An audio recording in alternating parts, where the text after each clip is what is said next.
durante las horas de mayor consumo.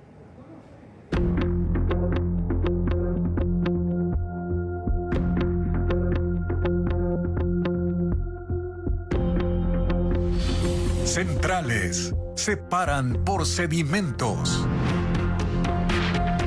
Desde ayer el país enfrenta un breve periodo de déficit en la generación y racionamiento eléctrico provocado por las intensas lluvias en la región amazónica que han reducido las reservas de potencia necesarias para asegurar el suministro energético.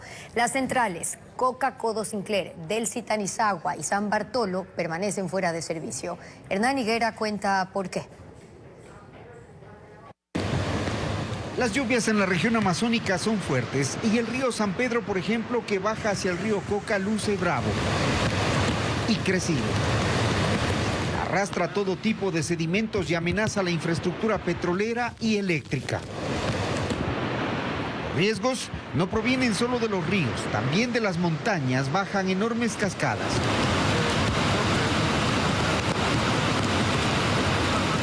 Unas de agua y otras de lodo, piedras y árboles que se juntan en los afluentes que van hacia la central de generación más grande del país, Coca, Codo Sinclair.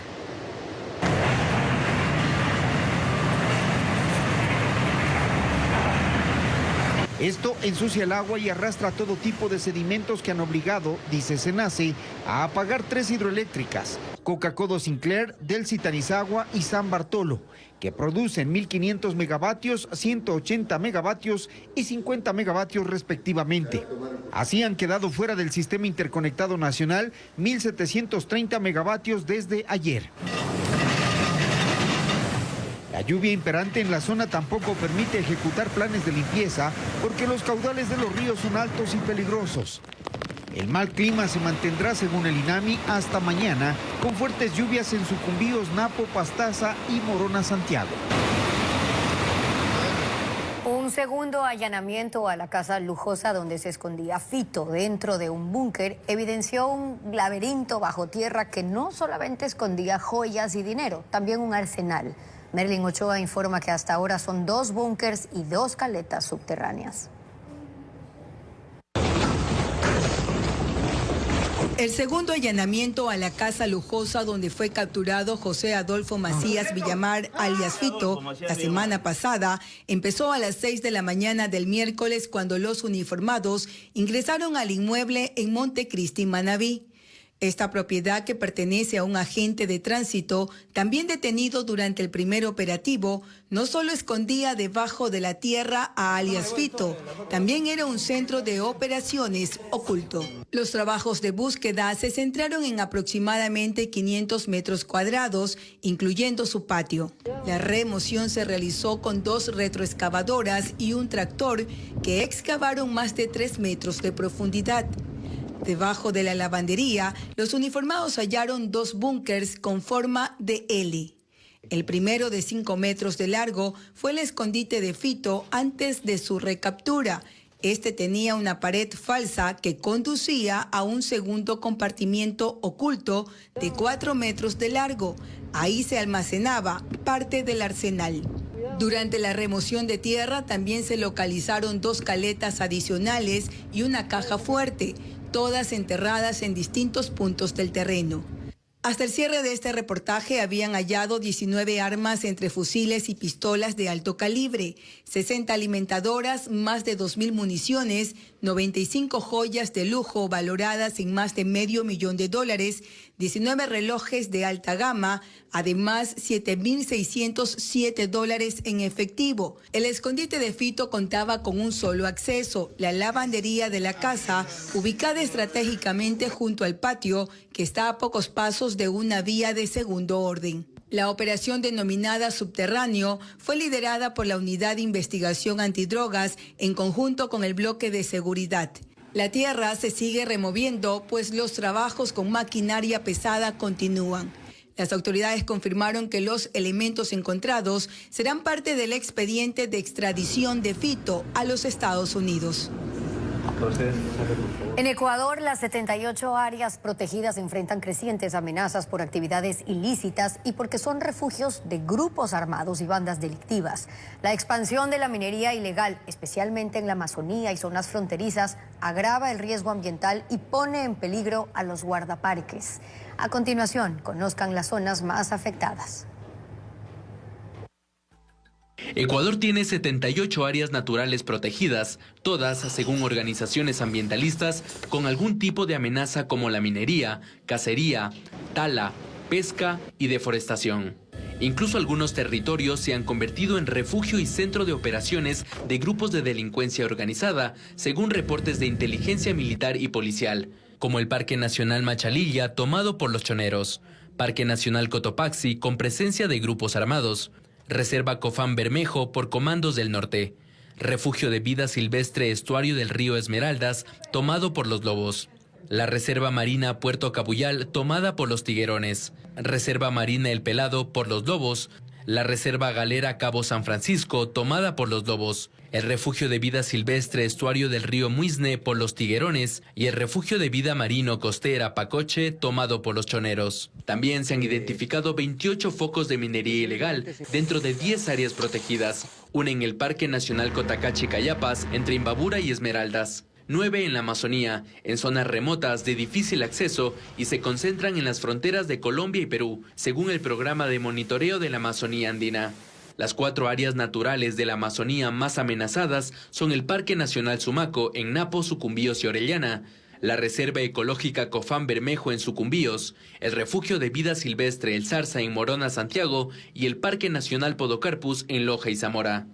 Otro problema en las 26 millones de hectáreas de áreas protegidas es la cantidad de guardaparques. Existen 598, es decir, hay solo un guardaparque por cada 43.000 hectáreas. Además, no tienen recursos. El Fondo Mundial para la Naturaleza denunció que estos trabajadores han sido víctimas de amedrentamiento, robo e incluso intentos de secuestro.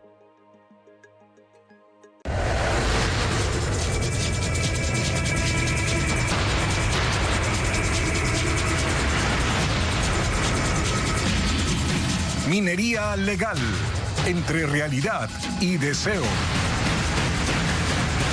¿Cuál es la situación del sector minero? En 2024 el valor total de exportaciones tuvo una caída. Sin embargo, el peso de la exportación de minerales es cada vez mayor. Y paralelamente crecen las rentas por la extracción de oro y cobre y el requerimiento de mano de obra para ese sector. Lo explica Lenin Artieda. La situación actual del sector minero es de crecimiento constante. Si se toma como referencia el 2018, ese año la exportación de minerales representó el 1,3% de las exportaciones totales del país. En 2024 fue el 10,6%. Los minerales que el país exporta provienen básicamente de 3 actores: del proyecto Mirador, ubicado en Zamora Chinchipe, una mina a cielo abierto de donde se extrae principalmente cobre; del proyecto Fruta del Norte, también instalado en Zamora Chinchipe y que extrae oro desde minas subterráneas. El tercer origen está en la pequeña minería, que se desarrolla en distintas provincias del país y que crece empujada por los altos precios de los minerales. Las cifras indican que en 2024 las exportaciones de minerales fueron de $3.074 millones, marcando una diferencia con los 3.324 millones que se exportaron en 2023. Pero ello tiene motivos muy concretos en situaciones que afectaron a todo el país. Hay que recordar que con la crisis energética, Mirador estuvo parado varias semanas y bueno, es una mina que está exportando alrededor de 120 millones de dólares al mes. El pago de tributos también ha crecido. En 2023 se canceló entre impuestos sectoriales y generales $969 millones. En 2024 el valor se incrementó y por los 2 rubros se cancelaron 1.232 millones. El impacto de la minería sobre el empleo también se fortaleció. En 2023 generaron 97.000 empleos entre directos e indirectos. En 2024 el impacto fue sobre 128.000 personas.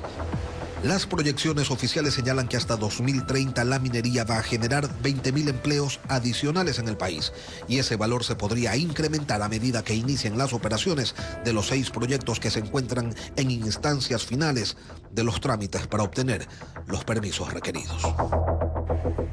7 policías fueron detenidos en la operación Depuración Azul desarrollada en Pichincha, Guayas, Cotopaxi e Imbabura. Los uniformados que trabajaban en el rastrillo policial aprovecharon su posición para vender armas y municiones de dotación a grupos criminales. Fabiola Santana precisa que incluso ofrecían servicios de reparación del armamento.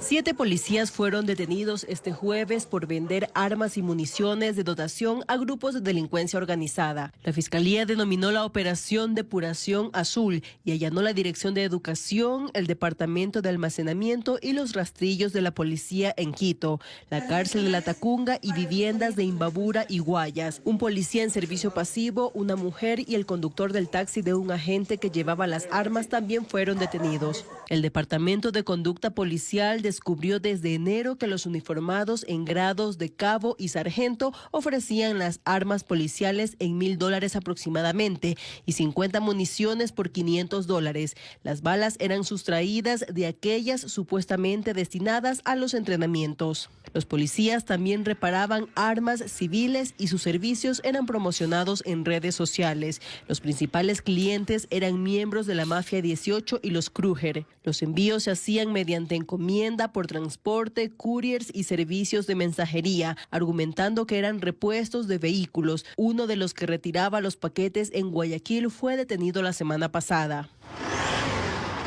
La policía está contabilizando las armas incautadas. También decomisó cerca de 200 municiones, equipos tecnológicos y otras evidencias. Los 10 detenidos enfrentarán una audiencia de formulación de cargos por delincuencia organizada. La policía sostiene que este operativo es parte del proceso de autodepuración que lleva adelante la institución. La canciller de Colombia, Laura Sarabia, considerada la mano derecha del presidente Gustavo Petro, presentó su renuncia aduciendo diferencias con el mandatario. Y se trata del tercer canciller colombiano que renuncia al cargo, lo que suma una nueva crisis para el gobierno de Petro con más de 100 renuncias de altos funcionarios. Migrantes que estaban llegando. Laura Sarabia, una de las personas de mayor confianza del presidente Gustavo Petro, presentó su renuncia hoy en una carta dirigida al mandatario y publicada en redes sociales. No dio razones específicas de su salida, pero señaló que fue el resultado de una reflexión profunda. En los últimos días se han tomado decisiones que no comparto y que por coherencia personal y respeto institucional no puedo acompañar. No se trata de diferencias menores ni de quién tiene la razón. Se trata de un rumbo que con todo el afecto y respeto que le tengo, ya no me es posible ejecutar. Sarabia, de apenas 30 años, se ganó el apodo de la mujer más poderosa de Colombia y era considerada la mano derecha de Petro. Trabajó en su campaña presidencial, desarrolló rápidamente cercanía con él y se ganó su favor al punto de ser nombrada jefa del gabinete presidencial. Cuando Petro ganó las elecciones, ocupó influyentes cargos como la dirigencia del Departamento de Prosperidad Social, luego del Departamento Administrativo de Presidencia y finalmente el cargo de ministra de Exteriores. Su dimisión ocurre en medio de una controversia por sus intentos de extender un contrato con la empresa Thomas Gregg & Sons para que continúe emitiendo pasaportes colombianos en contra del deseo de Petro de darle esa responsabilidad a la Imprenta Nacional de Colombia. Sarabia argumentaba que esa entidad no está lista para asumir la tarea y quería prorrogar el contrato existente. Pero este miércoles el nuevo secretario privado de Presidencia, Alfredo Saade, anunció que se firmará un contrato con la Casa de la Moneda de Portugal para elaborar los pasaportes a partir del 1 de septiembre. Esta es la crisis más reciente en el gabinete de Petro, que ha sufrido varias sacudidas, incluyendo 120 renuncias de ministros, secretarios, embajadores y cancilleres debido a tensiones internas. Sarabia fue la tercera canciller, tras la salida de Álvaro Leiva en enero de 2024 y de Luis Gilberto Murillo en enero de este año.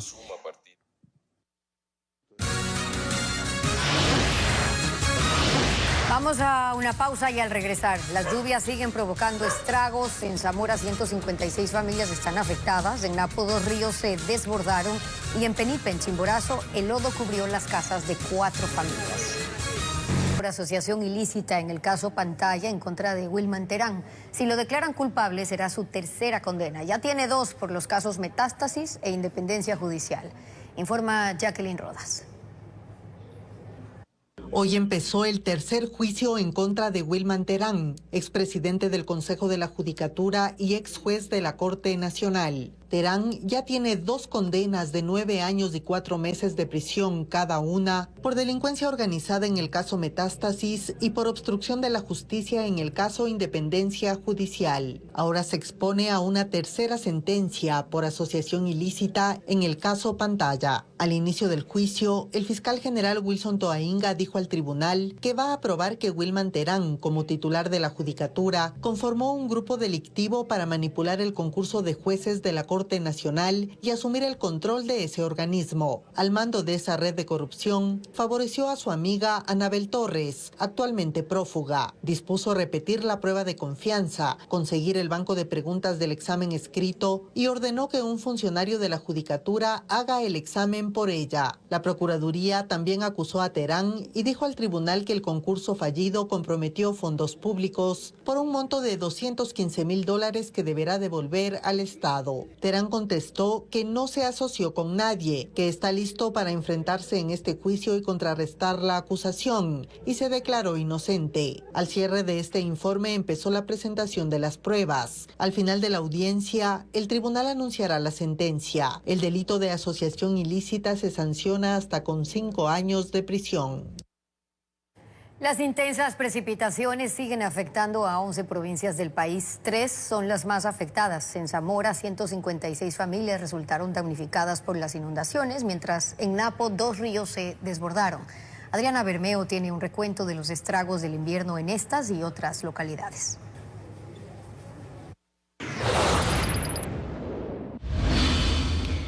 En Zamora Chinchipe, las lluvias no han cesado desde el lunes y han afectado a 3 cantones: Zamora, Centinela del Cóndor y Nangaritza. Según el último reporte de la Secretaría de Gestión de Riesgos, una persona falleció en la parroquia de Sabanilla debido a un deslizamiento de tierra. Hay 156 familias afectadas por el desbordamiento de los ríos Nangaritza y Zamora. 2 puentes están destruidos, uno vehicular en Centinela del Cóndor y otro peatonal en San Miguel de la Hueca. El barrio San Vicente de Chamico de la parroquia Cumbaratza está totalmente incomunicado tras el colapso de su única vía de acceso. En Napo, las lluvias han ocasionado 20 deslizamientos, 2 socavamientos e inundaciones. Hay 2 cantones afectados, El Chaco y Quijos, y 9 parroquias. Una persona falleció víctima de un aluvión. Hay un herido y 15 damnificados. 3 viviendas están destruidas. Los ríos Oyacachi y Yamoyacu se desbordaron. Afectaron a más de 30 hectáreas de pastizales. 2 ríos más, Misaguayí y Napo, han aumentado su nivel. En Oyacachi, 12 puentes peatonales que conectaban fincas y domicilios fueron arrasados por el río. En el cantón Penipe de la provincia de Chimborazo, 4 viviendas se inundaron por el desbordamiento del río Blanco en la zona limítrofe con Riobamba. Ecuador pierde $7,5 millones diarios por la salida de operación de sus 2 oleoductos, y esto se suma a los incumplimientos en los que el país podría caer ante sus clientes y acreedores, al deterioro de la imagen de Ecuador como proveedor confiable y al incremento del castigo que recibe el crudo ecuatoriano sobre su precio final de venta.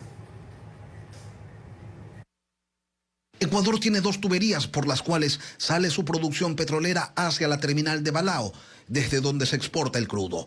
Resulta que las actividades de bombeo de crudo, tanto por el oleoducto transecuatoriano como en el oleoducto de crudos pesados, se suspendieron preventivamente ante las lluvias que incrementaron el caudal del río Loco en el cantón El Chaco.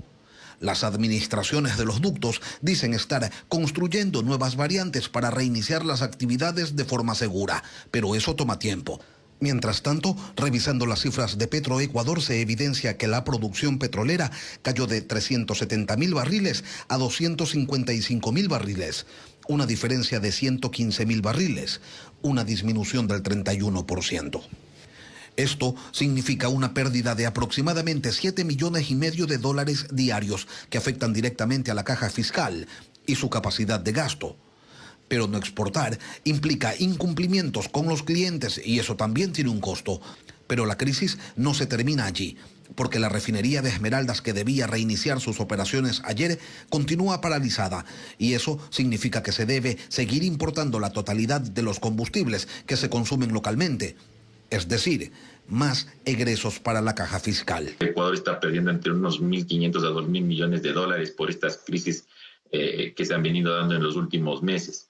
Hay que tomar en cuenta que también el Ecuador tiene un problema que resolver, que es el caso Chevron. Son otros 2.000 millones de dólares. Solo en ese tema, en esa crisis ya van 4.000 millones, más lo que se viene acumulando de importaciones y todo. Entonces ahí ya usted puede sacar un número aproximado que es lo que casi similar al déficit fiscal que tiene el Ecuador. Esto mientras en los mercados de capitales miles de millones de dólares buscan países con petróleo.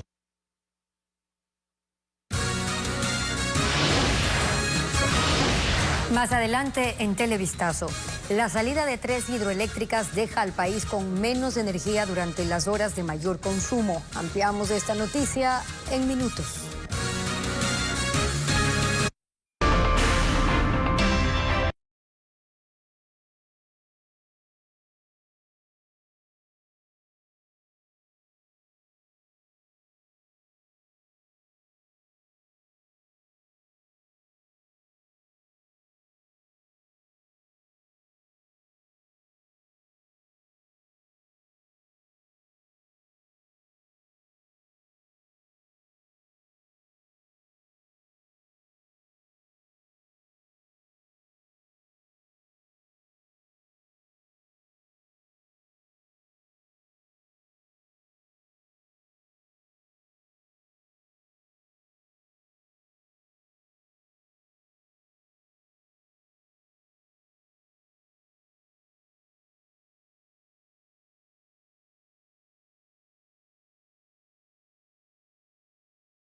La fragilidad del sistema de generación eléctrica del país quedó nuevamente en evidencia este miércoles tras la salida de operación de 3 hidroeléctricas, incluida Coca-Codo Sinclair.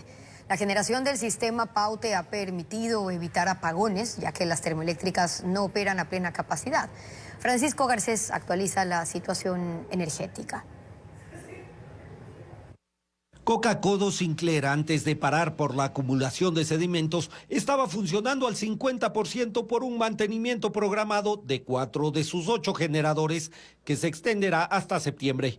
Esa paralización total complica la provisión de energía del país porque esa central es la más grande con una capacidad de generar 1.500 megavatios. La salida de operación de esa central, que se suma a la de Delcy-Tanizagua en el río Zamora y San Bartolo en el río Negro en Morona, Santiago, pone en alerta al sistema eléctrico que sin ellas queda al límite de generación para abastecer la demanda en las horas pico, entre las 7 y las 10 de la noche.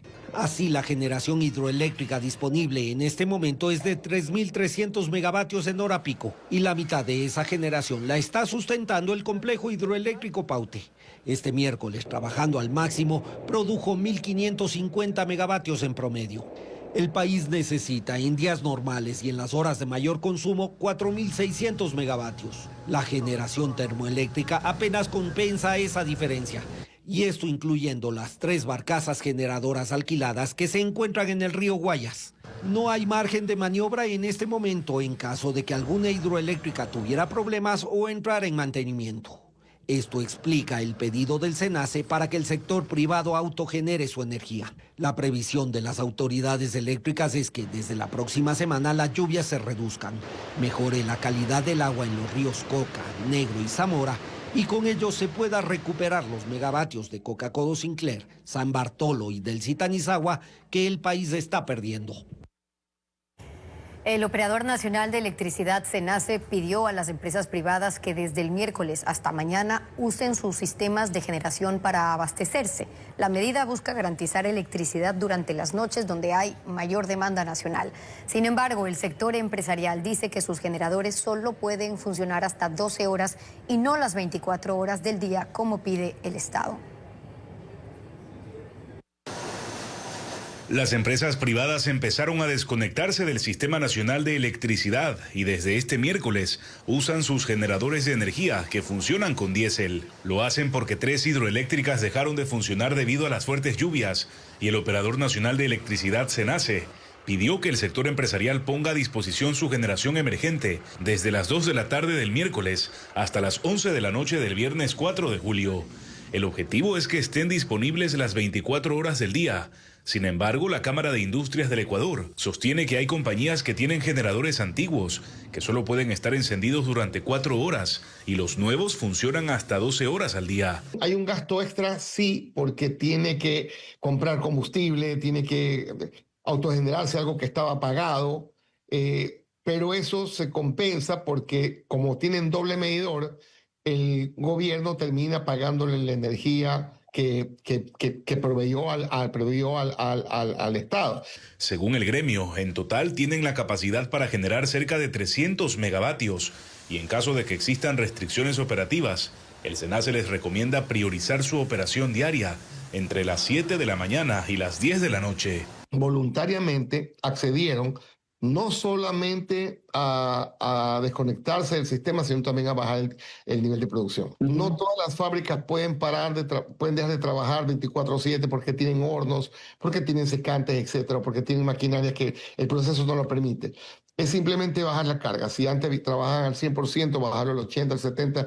El SENACE reiteró que esta medida surge porque a los problemas actuales en las hidroeléctricas se suma el déficit de energía que enfrenta el país desde octubre de 2023.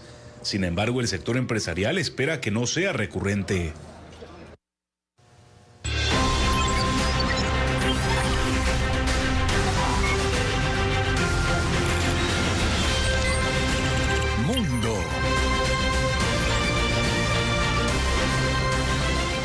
Un incendio forestal se propaga rápidamente en la isla de Creta, en el sur de Grecia, provocando la evacuación de más de 1.500 personas de hoteles y viviendas en la región azotada por vientos huracanados. Unos 230 bomberos respaldados por 10 aviones cisterna trabajan para extinguir las llamas. Una evacuación masiva se llevó a cabo en Ferma y en Hierapetra, 2 localidades en la isla griega de Creta, debido a un incendio forestal fuera de control que se acerca peligrosamente a hoteles, alojamientos turísticos y viviendas. Las autoridades ordenaron el desalojo de la zona y unas 1.500 personas tuvieron que tomar sus pertenencias y huir.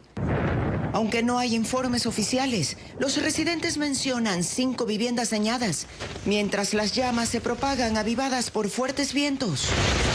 10 personas recibieron atención médica por dificultades respiratorias, pero no hay heridos graves hasta el momento. 230 bomberos y 10 aviones cisterna están combatiendo el fuego que ya ha destruido bosques, tierras de cultivo e invernaderos. Creta es uno de los destinos turísticos más populares de Grecia, tanto para visitantes nacionales como extranjeros. Se encuentra actualmente afectada por una intensa ola de calor, que en algunas regiones ha llegado hasta los 45 grados de temperatura, secando extensos pastizales y aumentando el riesgo de incendios forestales. Kilmar Abrego García, el migrante deportado por un error administrativo a una cárcel en El Salvador, denunció haber sufrido palizas, privación severa del sueño y tortura psicológica mientras estuvo recluido en el SECOT desde marzo. Estos detalles fueron añadidos a la demanda contra la administración Trump que la esposa de Abrego García presentó ante una corte federal en Maryland tras su deportación. El Departamento de Justicia anunció el pasado 26 de junio que tiene la intención de juzgar a Abrego García por cargos federales de tráfico de personas en Tennessee antes de proceder con su deportación a un país distinto de su natal, El Salvador. Las autoridades indonesias han iniciado una operación de búsqueda y rescate tras el hundimiento de un ferry en el estrecho de Bali. Viajaban 53 pasajeros, 12 tripulantes. Se han confirmado 4 fallecidos, 23 personas rescatadas y 38 desaparecidos. La embarcación se hundió por causas aún desconocidas poco antes de la medianoche, aproximadamente 25 minutos después de zarpar desde el puerto de Banyuwangi. En el lugar hay botes inflables, un buque para colaborar en las tareas de rescate. Este tipo de transbordadores que conectan las islas de Java y Bali suele ser utilizado por personas que cruzan entre ambas islas en automóvil.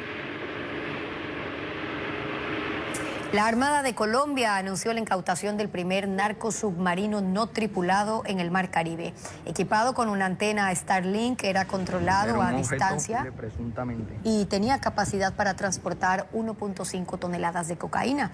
Fue hallado cerca de Santa Marta y, según las autoridades, pertenece al Clan del Golfo. Aunque no llevaba droga, se cree que estaba en fase de prueba.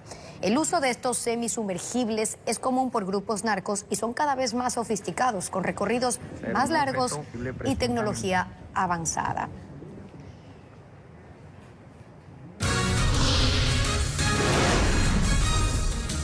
Luto en el fútbol por la muerte del jugador de Liverpool, Diogo Jota. El deceso ocurrió un mes después de ganar la Nations League con su país, Portugal.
Aplicaciones como Facebook, Instagram y Uber recopilan información personal desde la ubicación y hábitos hasta el estado emocional. Son apps gratuitas, pero en realidad el precio son los datos de los usuarios, lo que generan alertas sobre privacidad y seguridad. A continuación, los detalles. Cada toque en la pantalla deja rastro en Internet. Facebook, Instagram y Uber son las aplicaciones que más datos personales almacenan. Ubicación, contenido compartido, contactos, incluso información financiera y biométrica. Conocen el dispositivo que está usando, los horarios de navegación, la actividad dentro de la app, los hábitos de compra, el contenido favorito y el estado emocional. Facebook e Instagram monetizan hasta el 86% de la información que recopilan, vendiendo espacios publicitarios dirigidos según sus preferencias. Por ejemplo, si ve recetas, verá anuncios de electrodomésticos, restaurantes o cursos de cocina. La finalidad de las aplicaciones es mejorar su algoritmo para mantener al usuario más tiempo conectado, probar nuevas funciones, herramientas, uso de inteligencia artificial y servicios. Las redes sociales son gratuitas, pero sus beneficios están en la información personal de los usuarios que venden a otras empresas. En su reglamento dicen que son datos anónimos, pero muchos son rastreados. Las apps son vulnerables a ciberataques que pueden exponer datos personales a fraudes o robos de identidad. Según la Asociación Internacional de Profesionales en Privacidad, el 68% de los usuarios en el mundo está preocupado por su seguridad digital y el 80% se autoprotege, elimina apps, evita sitios o rechaza compartir datos.